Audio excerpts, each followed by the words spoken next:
The first time I told my grandma I'm gay, she went quiet. Not angry, not shocked, just quiet. The kind of silence that feels like it lasts forever.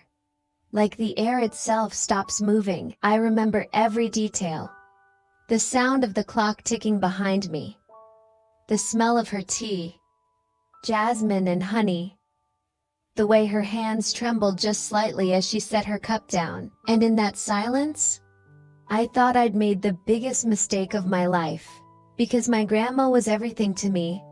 My safe place, my softest person. And I truly believed that one sentence, "Grandma, I'm gay," had just ruined everything. But what I didn't know then was that this moment, the most painful one I could imagine, would end up teaching me more about love than any easy conversation ever could. Before I tell you what happened next, you need to understand something about my grandma.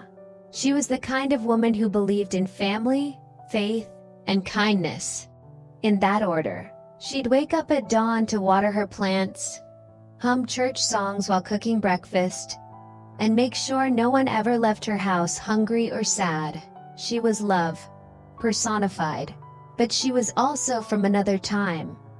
A time when being gay wasn't something you talked about openly. In her world, people like me didn't exist.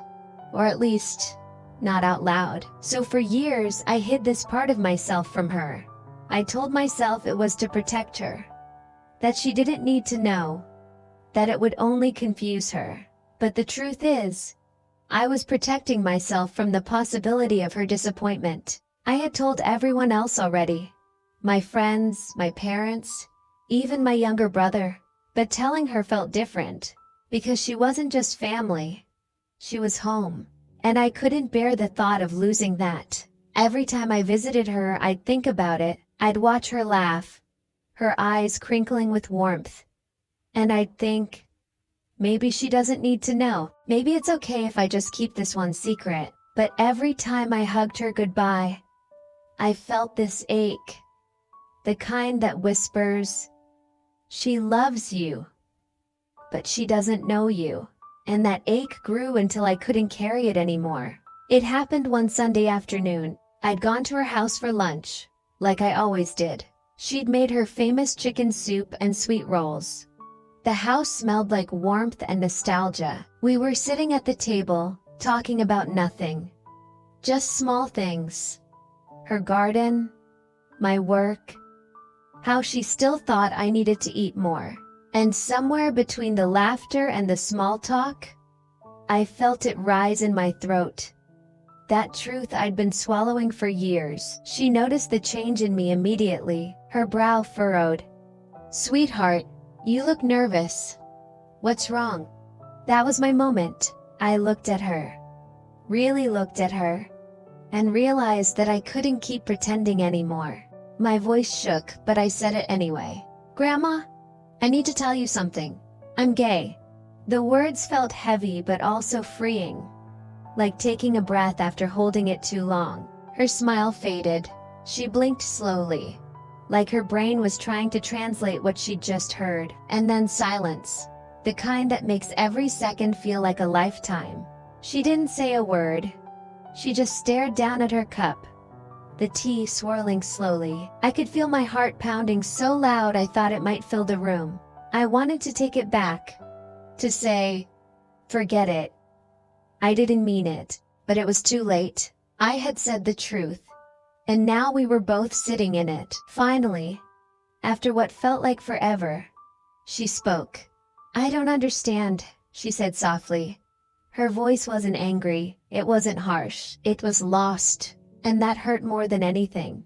Because I realized she wasn't rejecting me. She was trying to rewrite everything she thought she knew about me. I left her house feeling like I'd broken something sacred. I cried the whole way home. Quietly. The kind of crying that burns behind your eyes but doesn't make a sound. Days passed, then weeks. No phone calls, no texts, nothing. It felt like grief. Like I'd buried a version of us I couldn't get back. And then, one morning my phone rang. It was her. Her voice was soft. "Can you come by?" My heart raced. I didn't know if she wanted to talk, to scold me, or to say goodbye. But I went anyway.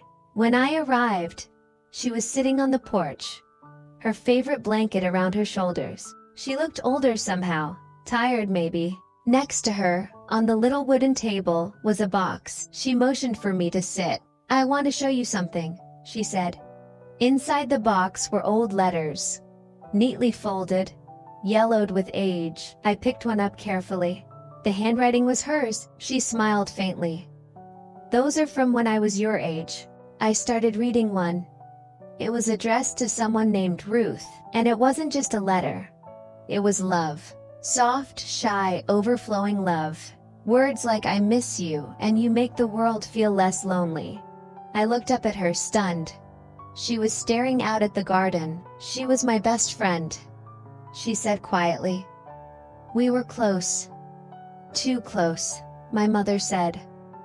When she found the letters, she made me stop seeing Ruth. She paused. I never saw her again. The world around us went silent. I didn't know what to say. I just sat there, tears in my eyes, realizing what that silence meant. Not just for her, but for me. She turned to me and said, "I don't understand everything about your life, but I know what it's like to love someone you're not supposed to." And then she took my hand and said, "I don't ever want you to lose love because of fear, like I did." That was the moment the weight lifted. Not all at once, but enough for me to breathe again. It wasn't perfect acceptance. It was something deeper.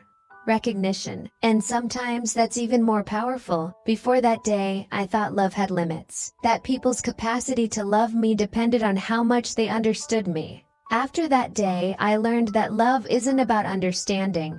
It's about choosing to stay. My grandma and I never pretended that conversation didn't happen.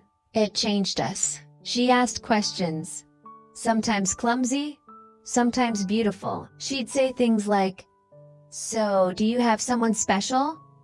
And then blush when I laughed. She started introducing me to her friends as my granddaughter and her girlfriend, which made me both proud and terrified the first time she said it.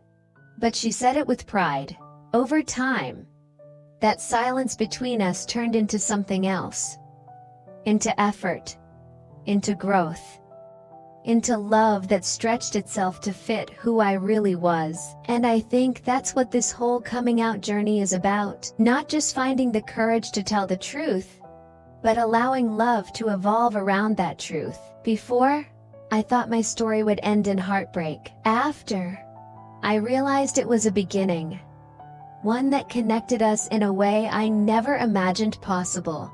And every time I think about that moment, her words, her tears, her courage to meet me halfway, I feel grateful. Because sometimes acceptance doesn't look like celebration. Sometimes it looks like trying. And trying is enough. If you're watching this right now, and you're scared to tell someone you love, I want you to hear this. You don't have to have the perfect moment. You don't have to have the perfect words. You just have to be honest. With them, and with yourself. Coming out isn't just a declaration, it's a doorway. One that leads you closer to the life you deserve.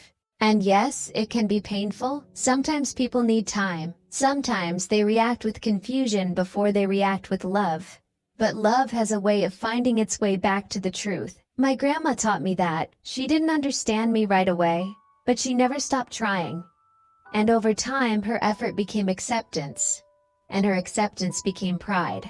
If you're in that place right now, if you're still waiting for the right time, the right words, I promise you, there's no right time. There's just your time. And when it comes, speak your truth gently. You deserve a life that feels real. You deserve to be seen and loved exactly as you are. Tell me in the comments, who's the one person you wish you could tell the truth to? Or, if you've already had that conversation, what surprised you the most about their reaction? Because when we share our stories, we remind each other that being queer isn't about isolation. It's about connection. And if you want to hear more lesbian stories, more real, honest, and healing conversations like this one? Subscribe. This channel is a space for us, for truth, for growth, for hope. Because no matter how hard it feels, your truth isn't too heavy, too much, or too late. The people who love you, truly love you, will find their way to you. My grandma did, and I think yours might too.